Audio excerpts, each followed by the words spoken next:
Sebab kezuhudan Rasul SAW, Allah memerintahkan beliau untuk tidak tergiur dengan kenikmatan dunia. Allah Azza wa Jalla firman, "Wala tamuddanna 'ainaika ila ma matta'na bihi azwajan minhum zahratal hayatid dunya linaftinahum fihi wa rizqu rabbika khairu wa abqa." Dan janganlah kamu tujukan kedua matamu kepada apa yang telah kami berikan kepada golongan-golongan dari mereka sebagai bunga kehidupan dunia untuk kami cobai mereka, kami uji mereka dengan dunia tersebut.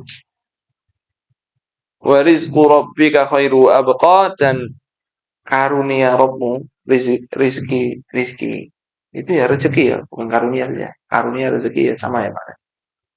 Dan karunia Rabbmu, rezeki Rabbmu khairu wa abqa, lebih baik dan lebih kekal.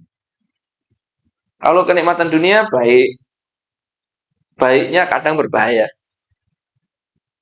Halalnya dihisap, baiknya kadang berbahaya kalau berlebihan. Betul nggak? Apapun makan berlebihan bahaya. Punya duit banyak, melapangkan dirinya terhadap makanan dan minuman, ujung-ujungnya nggak boleh makan apa-apa. Ya, betul nggak? Itu kalau halal pun dihisap. Apalagi kalau makan enak berlebihan baik. Kalau duitnya halal pun beli makanan ikut dihisap. Maka Allah mengatakan, wa rizqu rabbika khairun. Mata engkau jangan terpanga ingin seperti mendapat apa yang mau, namanya manusia itu kan apa ya, penggumunan, pengen meri melihat orang dilapangkan rezekinya, kita ya laitalana mithla ma utiya Qarun ya. Ketika Qarun itu keluar karnaval, pawai, hartanya, budak-budaknya keluar. Qala alladziina yuriduna al-hayata dunya, ketika melihat itu orang-orang yang kepingin kehidupan dunia mengatakan ya laitalana mithla ma utiya Qarun. Oh, seandainya saya itu dapat seperti yang diberikan oleh Allah kepada Qarun. Innahu ladzu hadzin 'adzim, dia itu sangat beruntung. Dijawab oleh orang yang punya ilmu. Qala alladziina utul ilma, berkata orang-orang yang diberikan kepadanya ilmu, wailakum, celaka kalian. Tawabullahi khairun, pahala dari Allah itu lebih baik. Buat siapa sih? Pahala Allah itu lebih baik buat siapa? Liman amana wa amila sholihah, yang beriman dan beramal. Orang yang nggak beriman, mana lebih baik, pahala atau duit? Ya, pahala atau uang? Orang yang nggak beriman pilih uang. Kita lihat saudara kita, enak ya, duitnya akeh. Belum tentu, belum tentu. Karena rezeki dari Allah itu lebih baik dan lebih kekal. Di jannah nanti lebih kekal. Ya, di jannah lebih kekal. Maksud saya bukan mengajak untuk kita hidup miskin saja, bukan. Orang mukmin itu etos kerjanya harus, orang mukmin yang kuat lebih baik daripada orang mukmin yang lemah. Wa fi kullin khair. Ini katanya yang nggak disebutkan hadis terakhirnya ini loh. Dan semuanya baik. Tapi yang lebih baik mana? Yang kuat, apapun fisiknya, ekonominya, ilmunya. Ya, itu lebih baik daripada yang lemah. Tapi dua-duanya baik. Rezeki sudah dibagi, ajal sudah ditentukan.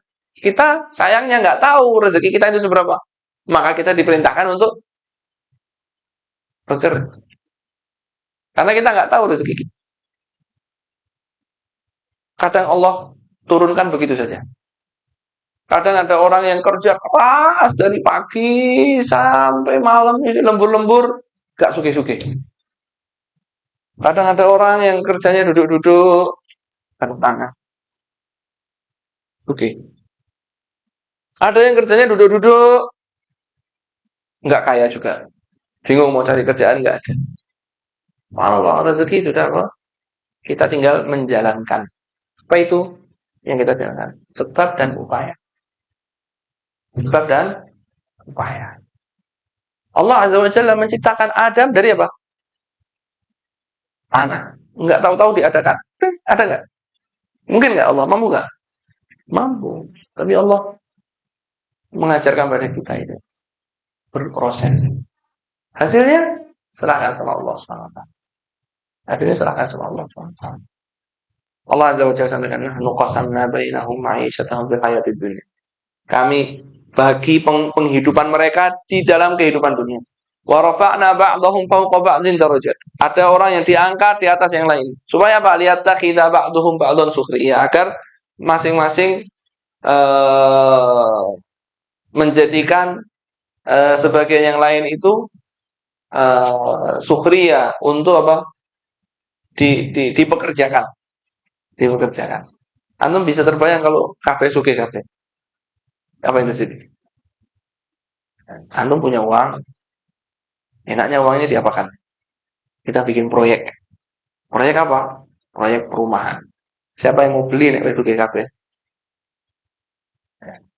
Oke, ada yang beli, yang mau membangun siapa? Tukangnya, kulinya. Kenapa? Aku sugih ngopo? Apa? Nukang. Kemaslahatan hidup itu tidak bisa berjalan. Allah Azza wa Jalla desain kehidupan ini. Dan keadilan Allah itu mungkin tidak bisa terrealisasi sempurna di dalam kehidupan kita mungkin. Tapi akan terrealisasi sempurna kapan? Dari kiamat. Ada orang lahir miskin. Salah dia apa? Ada orang lahir anak zina misalnya. Ibunya yang zina, dia apa? Dibilang kamu tidak dinisbatkan kepada bapak. Salahku apa? Salahku apa? Salah apa? Betul nggak? Yang zina bapaknya sama ibunya, pas lahir anaknya nggak boleh dinisbatkan ke bapaknya, nggak boleh pakai bin. Anaknya bilang, salah apa? Ya sudah begitu. Allah yang apa? Menguji. Ini diuji dengan lahir dari, ini diuji dengan, ini diuji yang satu lahir dari keluarga kaya raya, sehingga dia diem aja, nggak ngapa-ngapain sampai tua, kaya, menghabiskan sisa uangnya bapaknya untuk dia dan anak turunnya masih cukup misalnya. Ada yang lahir dari rahim yang miskin. Bagaimana sebagian mengatakan kemiskinan di Indonesia itu menurun. Ya, maksudnya menurun itu dari bapak ke anak, anak ke cucu. Ya. Tapi ada juga yang kehidupannya berbalik. Bapaknya miskin, dia diberi lapangan oleh Allah rezeki. Bisa jadi bapaknya kaya, anaknya apa? Miskin. Kita tuh nggak tahu takdir kita. Karena kita nggak tahu, kita dituntut untuk apa? Berusaha. Ketika berusaha, orang sanggup munah. Melihat yang bawah, nggak usah matanya melihat yang atas. Lihat yang atas, nggak ada habis. Nggak ada. Lihat sebagian orang. Muncul HP baru, ganti. Muncul HP baru, ganti. Muncul HP baru lagi, ganti lagi. Salahnya apa HP yang lama? Ya. Contohnya muncul seri 2. Dia punya seri 1. Ya, jadi seri apa itu? Ganti yang 2. Tahun besoknya muncul seri 3. Tahun besoknya muncul seri 4. Tahun besoknya muncul seri 5. Mobil, ya ganti pelek, pergi ke mana? Ke toko, ganti ini, bayar ini, ganti ini.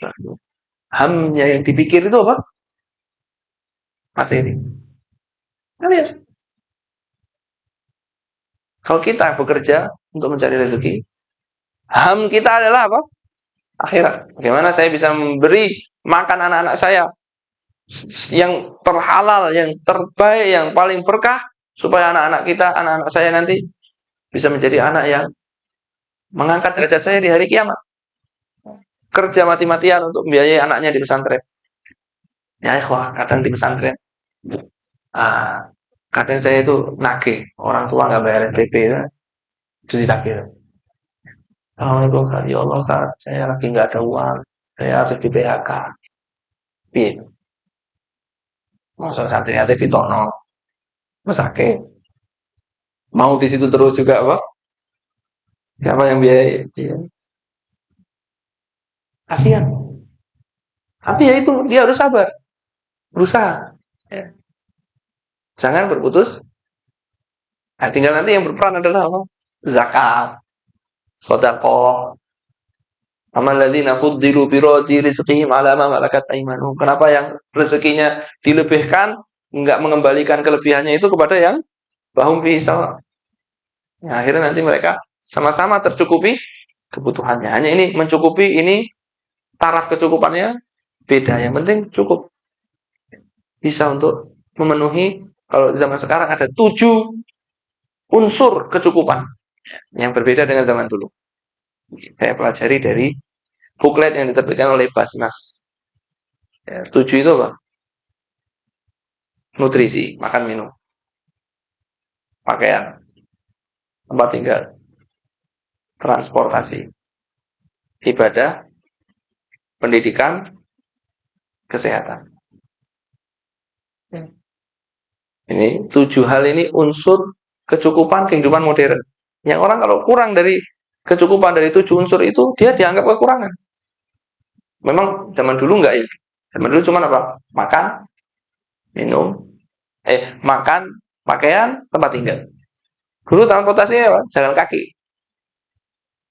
Ya, sekarang enggak. Bahkan unsur ibadah, namanya orang ibadah di kehidupan sehari-hari orang Indonesia itu butuh sarung, butuh apa? Baju. Zaman dulu bajunya yo ke masjid yo nggak punya baju yo sarungan nggak pakai baju. Orang sekarang kayak gimana lihat begitu? Diusir dari masjidnya. Loh, saya menutup aurat saya. Menurut fuqaha aurat itu dari pusar sampai lutut. Wah, iki wong gendeng neng pinter, tetap dikeluarkan. Ya, itu tuh. Loh, kalau Rasulullah SAW al al fakhidu aurah. Makanya pokoknya dalil-dalil apa ya? Oh, iki gendeng tapi ison dalil, tetap diusir. Ya. Makanya unsur itu bukan. Makanya berperang adalah zakat. Dan kita bekerja itu bukan cinta sama dunia. Para sahabat pun bukan bekerja. Ketika datang waktu amal ditinggal kerjaannya. Bedanya itu tuh. Datang waktu amal ditinggal kerjaan. Waktu sholat ditinggal kerjaannya. Bahkan datang waktu jihad ditinggal kerjaan. Nek mati piye? Lah memang yang digoleki kan mati. Kalau mati ya wis alhamdulillah. Matinya mati. Gue nek mulai selamat ya dipikir meneh kerjaannya. Sehingga istrinya kalau mau ditinggal pamit, nanti kalau mati gimana? Emang kalau saya di rumah nggak mati? Kalau saya di rumah mati gimana? Ya wis, ya sama kan? Ya udah berangkat jihad. Betul nggak Pak? Apa saya kalau di rumah umurnya makin panjang? Enggak. Apa kalau saya berangkat umur saya berkurang? Enggak. Ya wis. Bedanya apa? Kalau berangkat jihad kalau mati gimana? Ya kalau emang di rumah enggak mati. Saya pun lau kuntum fi buyutikum la barajal ladzina kutiba alaihimul qatlu ila maut. Mau di rumah ya nanti takdirnya mati di rumah terbunuh ya nanti kegiatan pembunuhan itu akan sampai ke kasur kita. Sampai ke tempat tidur, matinya apapun sudah tentukan. Makanya kita mengupayakan dalam kehidupan itu.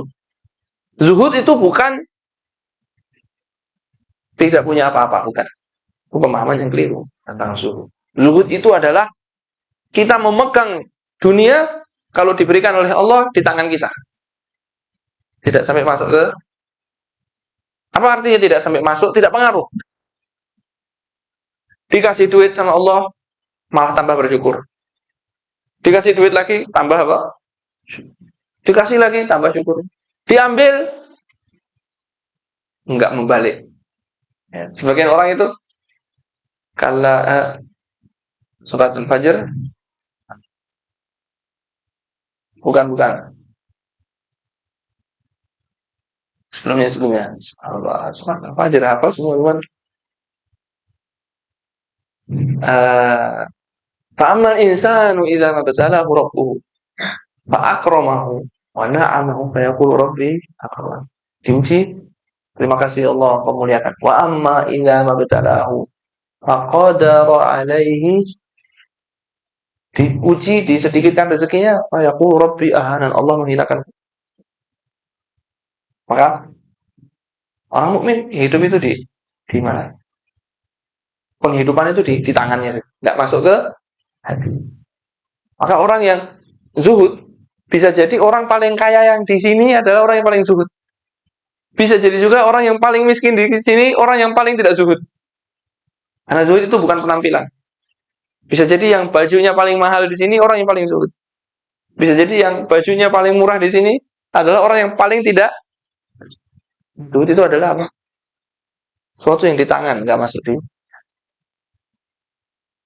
Orang yang zuhud, punya duit miliaran, nggak akan beli jam harganya 200 juta. Nggak akan beli jam harganya 200 juta. Orang yang zuhud, kehidupan di dunia meskipun miliarder, nggak akan beli tas harganya 100 juta, 50 juta. Bingung, arep tanggo apa? Ya. Mending tak belikan jam yang 2 juta, 3 juta kan sudah bagus toh. 90 jutanya tanggo jihad. Gue ngasih makan kaum muslimin di Gaza, ngasih makan kaum muslimin di Solo, di pondok-pondok. Jelas lebih apa? Nah, itu dia. Melepaskannya itu apa? Kamu.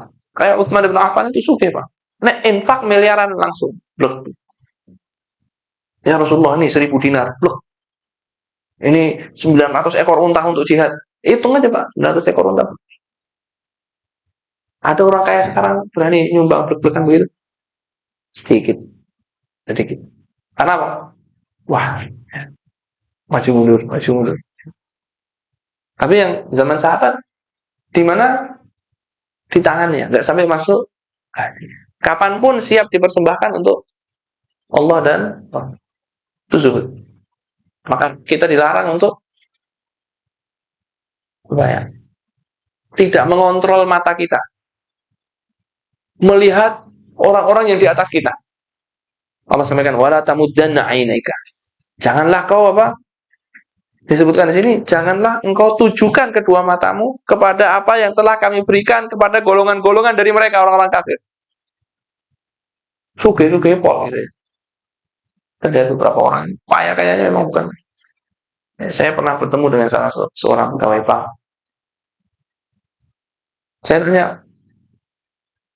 fulan-fulan itu bukan muslim, itu kok bisa uangnya banyak itu gimana? Ya Ustaz, itu salah satunya deposito di bank saya, bank ribawi ya.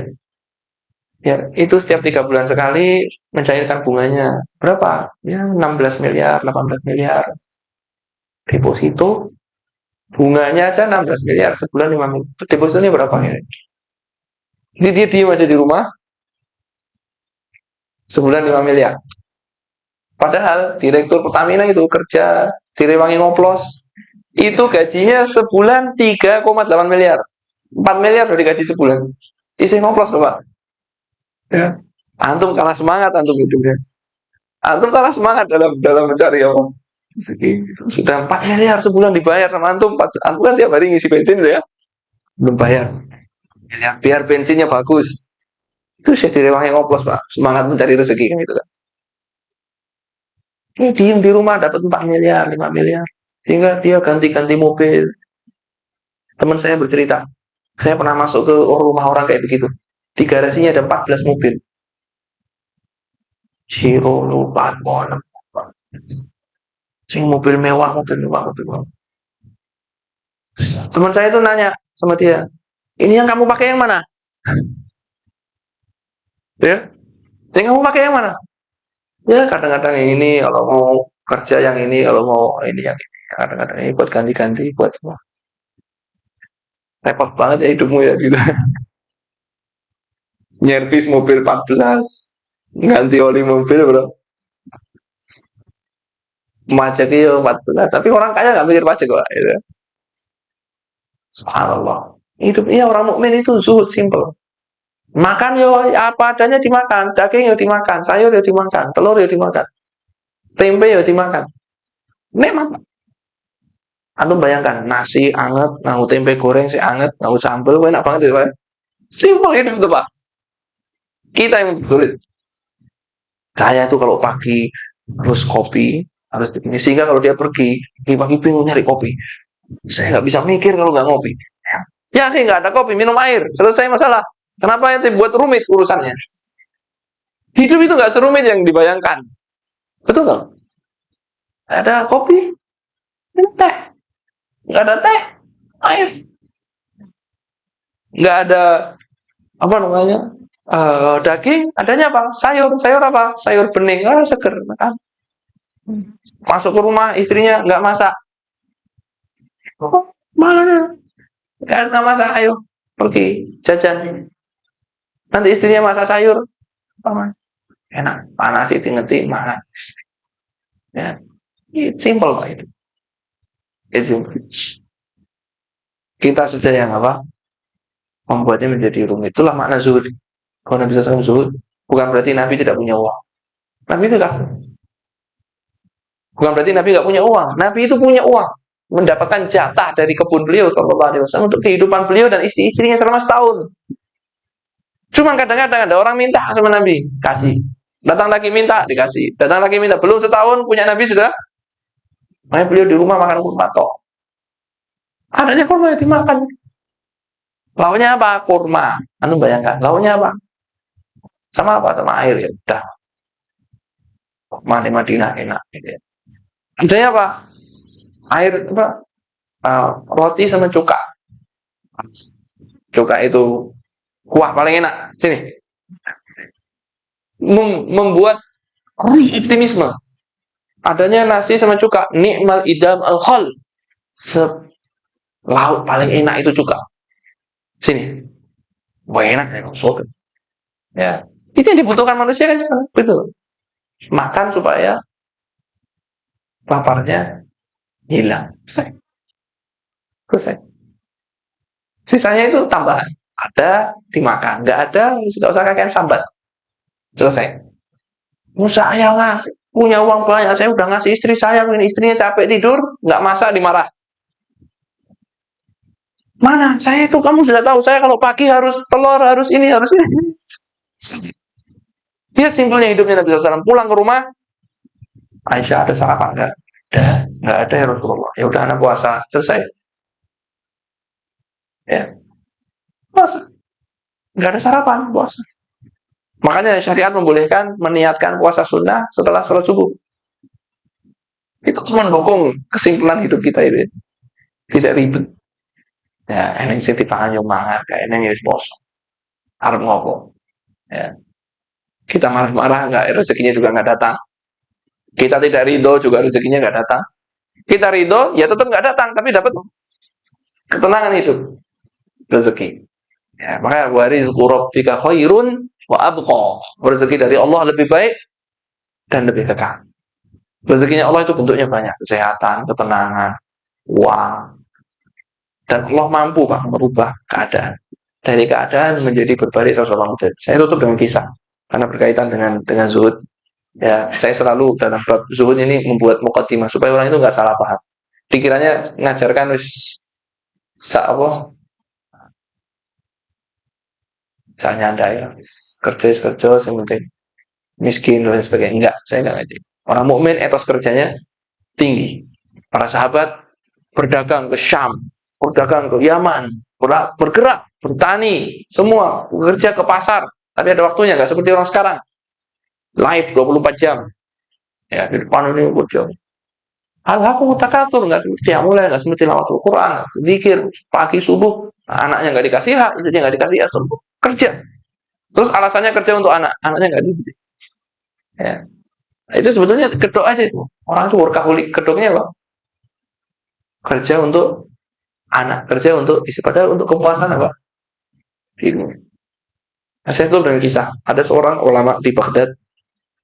Kalau saya lupa namanya. Saya ingat, saya lupa. Dia itu mendapatkan warisan dari orang tuanya itu sangat banyak.